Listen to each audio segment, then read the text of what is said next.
En primera plana, Carlos Herranz.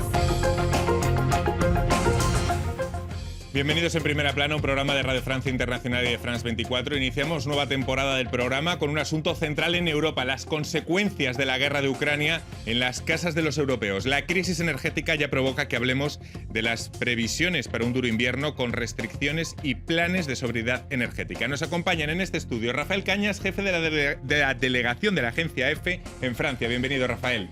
Muchas gracias, Carlos. Buenos días. María Eugenia Sanin, profesora de Economía especializada en energías. Bienvenida, María Eugenia. Muchas gracias. Y mi compañero Enric Bonet, corresponsal del diario El Periódico aquí en Francia. Bienvenido. Buenos días, gracias por la invitación. Europa en medio de la crisis energética, hoy en Primera Plana. La inflación en la zona euro ha superado el 9%. Los europeos enfrentan cada vez precios más caros en medio de la crisis energética que afronta el bloque en previsión de un invierno duro. Muchos gobiernos ya preparan los llamados planes de contingencia. Europa ya está en alerta por la interrupción esta misma semana del suministro del gas ruso a través del gasoducto Nord Stream. No todos los socios, eso sí, cuentan con el mismo nivel de dependencia que ahora se intenta reducir al máximo del gas ruso. Aquí en Francia ya hemos visto esta misma semana la primera ministra Elisabeth Borne pidiendo a las empresas que diseñen sus planes de sobriedad energética, una cuestión que también puede ir afectando a los hogares tras un verano en el que hemos hablado de eventuales racionamientos, de cambios de hábitos e incluso de palabras gruesas como el anuncio de Emmanuel Macron de que se acabaron los tiempos de abundancia. Repasemos algunas portadas. Diario El País. La crisis de la energía fuerza a la Unión Europea a activar medidas de emergencia y compara esta crisis con la del euro o la de la pandemia.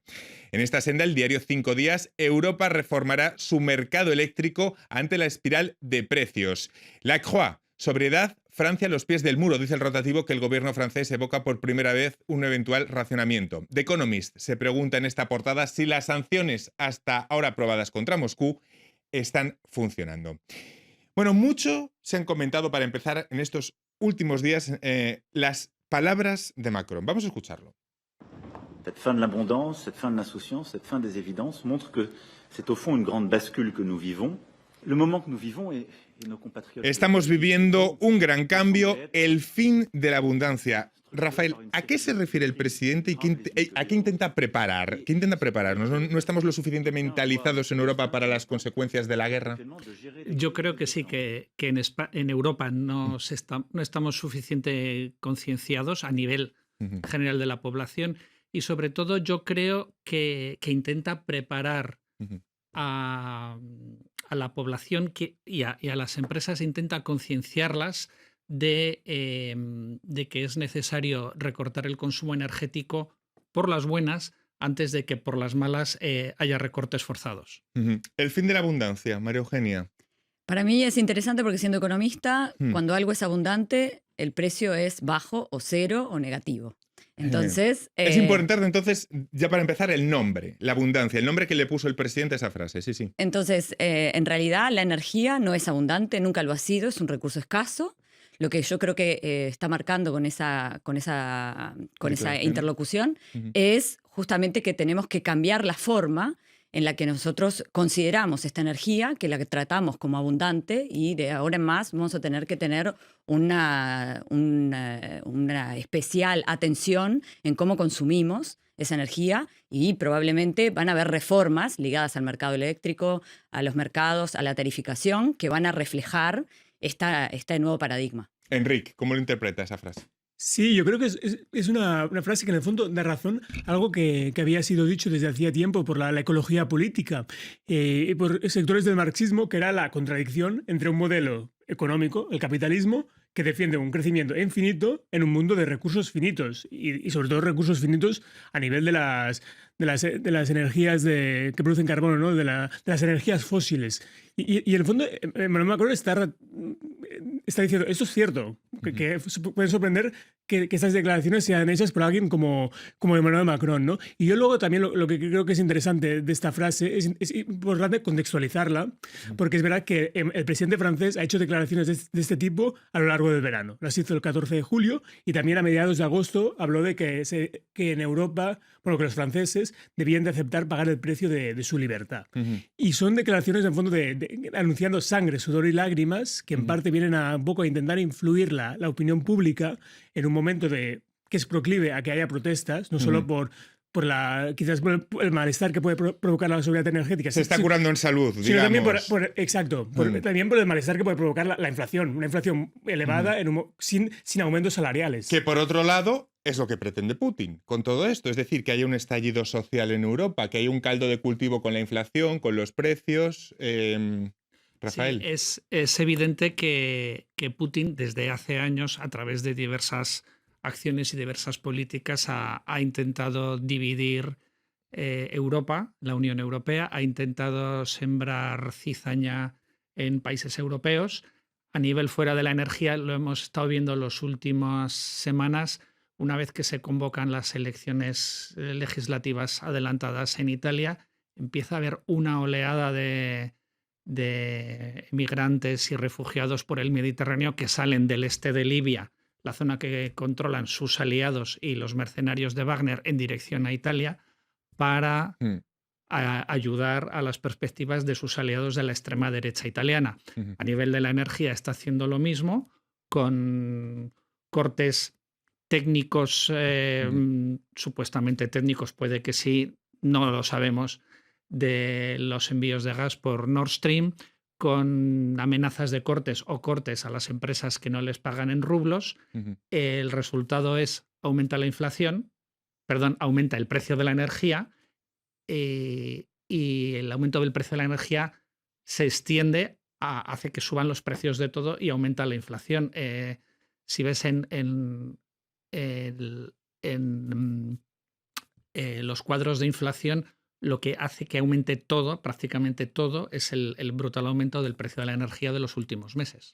Y por ello, la palabra de moda son los planes de contingencia, con un doble objetivo: aumentar las reservas de cara al invierno, el invierno lógicamente aquí en el hemisferio norte, y evitar que el choque entre una demanda alta y unas reservas bajas disparen el precio para el consumidor. María Eugenia, ¿cómo se están diseñando estos planes? Es verdad que estamos viendo medidas, vamos conociendo medidas casi cada día en un país europeo. Ayer mismo Italia, que mantenía el tope de las calefacciones a 19 grados, España con el alumbrado. Cada día vamos conociendo nuevas medidas. ¿Cómo se diseña un buen plan de contingencia con este doble objetivo? La pregunta es muy interesante y la respuesta en alguna medida se encuentra en distintos países de Latinoamérica que tienen experiencia en la gestión de crisis energética. O sea que Europa bien haría en este sentido en mirar a países que tienen la experiencia como en América Latina, ¿no? Sí, absolutamente. De hecho, yo tengo estudiantes que han estudiado, por ejemplo, el mercado brasilero. En distintos países de Latinoamérica hay precios que dependen del recurso. Por ejemplo, los países que tienen mucha hidro tienen un precio que depende del régimen hídrico, si hay mucha agua o poca agua. Hay países, este es el caso, por ejemplo, de Brasil, también es el caso de México, que tiene precios zonales, dependiendo de lugares donde hay un diferencial, hay mucho calor o mucho frío, y entonces el diferencial de calefacción o de refrigeración es importante, y la demanda el sistema puede estar en tensión. Entonces hay un tema de pricing, ¿no? De cómo ponemos los precios. Y después hay un tema de cuando el pricing no funciona, y este es un tema importante. En Europa estamos comenzando directamente por las restricciones sin pasar por el pricing, sin pasar por ver cómo podemos tener precios más inteligentes, porque tenemos medidores inteligentes, tenemos una serie de infraestructuras que nos permitirían tener un pricing más inteligente e incitar a las empresas y a los particulares a tener un consumo más razonable, más sobrio. Entonces, Latinoamérica, además de tener experiencia en eso, a pesar de no tener tanta infraestructura para poder ver cuál es el mejor horario y poner un precio diferenciado, también tiene experiencia en gestión en términos de crisis. En mi infancia, en Uruguay, nosotros teníamos cortes programados a determinada hora, de determinado día de la semana, que ya sabíamos cuál iba a ser. Teníamos un corte programado durante 2 horas, nada dramático, y uno lo que hacía era desplazar la comida a la zona más fría del refrigerador y prepararse con un juego de cartas. Bueno, en Europa podemos incluso cargar los ordenadores, o sea, nos podemos preparar y durante esas 2 horas no es nada grave, vamos a sobrevivir. Claro, es que la consecuencia de la guerra de Ucrania en las casas de los europeos es impresionante, porque hablar para un europeo, por ejemplo, de nuestra generación, Enrique, de un corte de suministro, de racionamiento, esto es un choque brutal para la mentalidad europea. Como decía María Eugenia, en Latinoamérica están acostumbrados, pero para nosotros esto no lo hemos vivido. Sí, es verdad, es un choque muy importante. Aunque luego es verdad que hay que contextualizarlo también en el sentido de que ha habido la pandemia del COVID, que con la pandemia del COVID-19 vimos cosas completamente inimaginables. Que no... Quizás aún más inimaginable que el hecho de quedarse sin luz durante unas horas. Y la gente las aceptó. Yo creo que también es lo que puede al final hacer que la gente, si hay medidas de sobriedad energética, al final se terminen aceptando, como hemos visto incluso este verano, ¿no? en España, que a diferencia de Francia, que es interesante, en España sí que ya se han empezado a adoptar medidas como limitar el aire acondicionado en oficinas, en transporte público, en edificios de la administración, y ahí la gente lo ha aceptado. Yo creo que la experiencia del COVID-19 puede contribuir a que se acepten medidas, situaciones que es verdad que para las generaciones las nuevas generaciones eran completamente inimaginables. Claro, hasta pero hace tomando poco. ese mismo ejemplo de la pandemia, Rafa, la pregunta es, ¿la pedagogía para la sobriedad energética va a ser suficiente como no fue suficiente la pedagogía para ponerse la mascarilla, sino que llegó un punto en el que había que obligar? Volvemos a tener casi el mismo debate. ¿La pedagogía esta vez va a ser suficiente o no? Yo creo que puede ser suficiente para una buena parte de la población. Siempre habrá una minoría que piense, a mí nadie me dice qué es lo que tengo que hacer. ¿Y cuánto tengo que consumir? Y si cuánto me lo tengo puedo que pagar. consumir, restringen mi libertad. Creo que también puede influir mucho a nivel del ciudadano medio el que perciba que si la sobriedad está repartida y extendida por toda la sociedad o solo se aplica a los más débiles y sobre los que es más fácil imponerla. Si un ciudadano ve que las luces de su ciudad, de los monumentos, las grandes empresas no se apagan, no se moderan, llega a una empresa o a una oficina gubernamental y hay una calefacción o un aire acondicionado puesto de forma excesiva, dirá, ¿para qué voy a pasar frío yo en mi casa este invierno? Va a depender mucho de eso. Sí, vamos a seguir analizando toda esta situación, toda esta crisis energética que vive Europa. Va a ser a la vuelta de pausa aquí en Primera Plana. Hasta ahora.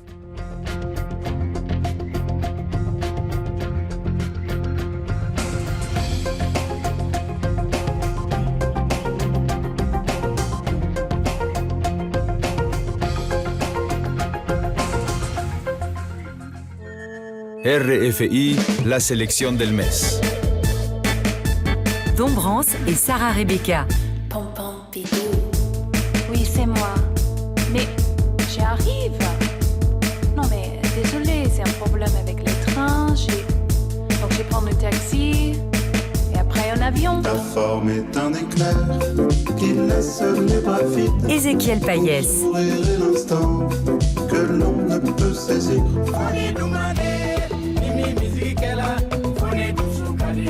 Kanazoe Orchestra.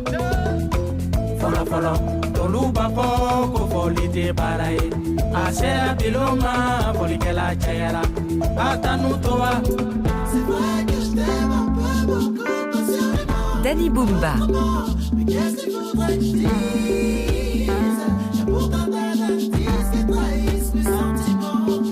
RFI. Seguimos en Primera Plana esta semana hablando de la crisis energética que afronta Europa. Lo hacemos con los periodistas Rafael Cañas y Enric Bonet y María Eugenia Sanín, profesora de Economía especializada en energías. María Eugenia, antes de irnos a la pausa estábamos hablando con Rafael de la pedagogía, de si va a ser suficiente o si se va a tener que llegar a algo más. Si hubiese cortes, claro, para un europeo preguntar esto, si hubiese cortes, ¿cómo se podrían estructurar? ¿Cuál sería el panorama? ¿Cómo se irían estos cortes, estos racionamientos? Porque es una situación completamente inédita para un europeo. Sí, en realidad hay dos cosas. La primera es, no hay que olvidar que actualmente la mayor parte de los países tenemos precios regulados y en particular en Francia el consumidor no ve el precio real. Y todos, ningún consumidor, el rico como el pobre, no ven el precio real. Y entonces eso no incita a reducir el consumo cuando es necesario, ¿no? O sea que la primera pedagogía es la conciencia, que la gente sepa por lo que se está pagando. La primera cosa que nosotros deberíamos hacer, dado que tenemos medidores inteligentes, es señalar, y se ha hecho en algunas regiones, en Bretaña, ya la gente ha recibido SMS diciendo, atención, el sistema está en tensión, puede usted reducir su consumo, ¿no? En vez de hacer solamente eso, en realidad lo que tendríamos que hacer es, el sistema está en tensión, estos son los precios. O sea, tendríamos que tener un sistema, lo que se llaman precios inteligentes, que lo podemos hacer porque en Europa tenemos la infraestructura con los medidores inteligentes, para eso los pusimos justamente.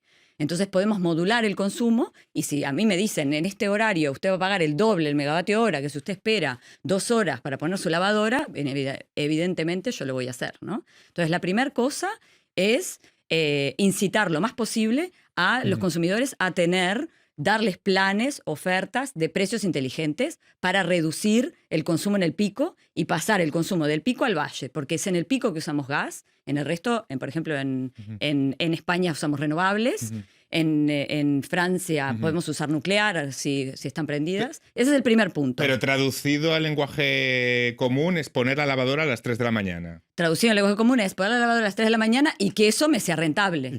Que haya una diferencia, porque vale. Si a mí me pagan me cobran lo mismo a las 3 de la mañana que a las 2 de la tarde, bien, pues of course no lo voy a hacer. La pregunta es, ¿esto va a ser suficiente? Si está bien establecida esta estrategia, entendemos que sí, que lo sería. Si hay una política de precios... Eso depende del país. En algunos países, como su generación de base de todas maneras es gas, como es el caso de Alemania, No.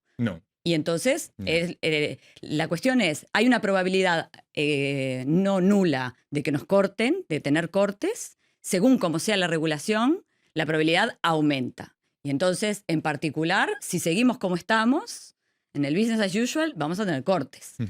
Pero la segunda cosa ¿es dramático? No es dramático, porque los cortes son programados, uno lo sabe. Si yo vivo en el 10º piso de un apartamento, tengo el tiempo de subir mis 10 pisos porque yo sé a qué hora me van a cortar. Exacto. Y esa hora y esa cantidad de tiempo está programada. Es organizarse. Es organizarse. Enric, ¿la pedagogía va a ser suficiente o vamos a tener que llegar a un estadio superior? Bueno, es una buena pregunta. Lo veremos. Yo creo que lo más probable es que se terminen adoptando políticas públicas, ¿no? Como ya se ha hecho en España y aquí en Francia, que de momento no se ha hecho, seguramente se va a hacer. Por ejemplo, aquí en Francia se ha pedido a las empresas que cada empresa desarrolle su plan. Si las empresas contribuyen, puede ser un espacio también de pedagogía para el ciudadano, ¿no? De ver de buenos gestos. Que si estos nuevos buenos gestos se normalizan, ¿no? Pues puede contribuir a ahorros energéticos importantes, tanto a nivel del consumo de energía tanto en empresas como en domicilios, pero también a nivel de, por ejemplo, respecto a la cuestión del teletrabajo, que se había desarrollado mucho durante la pandemia del COVID, que ahora parecía un poco que se estaba desapareciendo, puede volver, se puede normalizar como algo que puede quedar y puede ser muy eficaz. También a nivel de conducción, ¿no? Lo que se llama los gestos ecológicos conduciendo. También es algo que son gestos que pueden ser muy efectivos. Que es verdad que el precio puede contribuir. Luego yo creo que también es importante que se proteja al ciudadano, al ciudadano medio, aún más a las clases trabajadoras del impacto de esos precios. Que, por ejemplo, en Francia ha sido positivo que se hayan bloqueado los precios. Y que tenga esa percepción de ecuanimidad, ¿no? Que antes decía Rafa. Vemos que es un rompecabezas con diferentes perspectivas. Otra es Europa, que parece que ahora sí reacciona a la necesidad de reformar el mercado energético. Hay una reunión de los ministros de energía el día 9 de septiembre, tal y como pedían socios como España, con el gas dominando el precio del mercado de la electricidad y con estos precios exorbitantes, la necesidad de desacoplarlo, que era, digamos, lo que se ha venido buscando con la llamada excepción ibérica. Rafael o Enric, ¿Bruselas ha reaccionado tarde a la evidencia? ¿Una vez más o no? Yo creo que sí. Es evidente que el sistema de fijación de precios de la electricidad es muy complejo. Hay muchos actores implicados y yo creo que sin ningún tipo de mala fe no querían modificarlo a la ligera porque idear un sistema alternativo es muy complejo. Pero España ya empezó a levantar la voz de alarma en octubre pasado, cuando mucho antes de la guerra los precios del gas se habían disparado y contaminaban se expandían y afectaban a todo el resto de precios de electricidad. Y España, aliada con Portugal, no consiguieron, visto que Bruselas no reaccionaba, decidieron ir por su lado y consiguieron, después de negociaciones complicadas, aplicar su propio sistema en junio. Ha empezado y se ha revelado bastante eficaz. El precio de la electricidad ha seguido subiendo, pero mucho menos que en países como Alemania y Francia, donde está realmente al doble. Me gustaría apuntar, desde que la Comisión Europea anunció la intervención, el proyecto de intervención de emergencia en el mercado el lunes, en Alemania el precio mayorista de la electricidad cayó casi a la mitad en 2 días. Y el precio del mercado de referencia del gas en Europa, que está en Ámsterdam, bajó un 21% entre el miércoles y hoy viernes. Es que no sé si a veces estamos siendo muy pesimistas, pero luego hay otros indicadores que, bueno, también Alemania, cuando se ha puesto las pilas y ha querido rellenar esas reservas, lo ha hecho muy rápidamente en los últimos días, ¿no? O sea, que a lo mejor no sé si estamos siendo demasiado catastrofistas. Poner el cursor en el pesimismo, en el catastrofismo, en esta crisis, no se sabe muy bien. Yo creo que es muy importante lo que decíamos, porque cuando los mercados observan una línea directriz clara, los mercados reaccionan. Y la última declaración de Van der Leyen efectivamente es aparentemente, por lo que vemos en los mercados, más creíble. Si se acuerdan, antes de Versalles ya había hablado de reformar el mercado del gas y de poner un precio máximo. Pero es verdad que esta semana, cuando lo dijo, ya fue bastante más claro. Y en aquel momento los mercados no habían reaccionado. Sí, en el Consejo de Seguridad francés, que van a hablar sobre la energía, hay unas líneas directivas claras donde hay una política para lo que llamamos esto de desplazar la demanda del pico al valle. Inmediatamente los mercados van a reaccionar, y esto que estamos viendo de los precios que por los cielos van a disminuir. Entonces es muy importante la credibilidad. No es tanto un escenario catastrofista, sino ponernos en una línea directriz muy clara. Y luego, María Eugenia, como profesora de economía, las recetas, claro, no pueden ser las mismas tampoco en una situación de inflación en Estados Unidos como en Europa. No puede hacer lo mismo el Banco Central Europeo que la Fed. Aumentar los tipos de interés no puede ser lo mismo, porque el componente de la crisis, de la subida de precios, no es igual. Aquí en Europa es más exógeno, digamos, más ligado a la energía, y es más endógeno en Estados Unidos. No puede ser igual, porque el impacto además que tiene en la población es completamente distinto. El impacto que tiene el tramado industrial es distinto. De hecho, el problema que tenemos en Europa es que tenemos la misma política monetaria para países que tienen distinta estructura económica. Entonces, actualmente Alemania, por ejemplo, si divorciáramos los precios de la energía en los distintos países, Alemania perdería muchísima competitividad en relación a Francia, que tiene nuclear, por ejemplo. Entonces, no es para nada lo mismo, y no es para nada lo mismo cómo impacta el mercado de trabajo y el consumidor consumidor final. Diciéndolo así brevemente ya, para que si el Banco Central Europeo sube los tipos de interés, digamos que lo que se pone ya un poco en tela de juicio es la recuperación tras la pandemia, que va a ser un espejismo, ¿no? La recuperación económica. Eso es un poco el escenario que afrontamos, ¿no?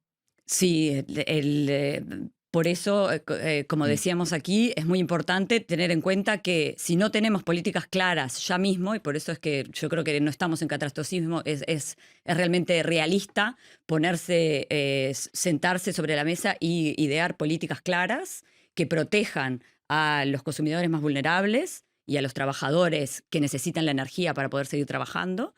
Por ejemplo, los taxistas, hay mucha gente, mucha actividad liberal que depende del precio de la energía. Vamos a tener protestas importantes con lo que empezamos el programa.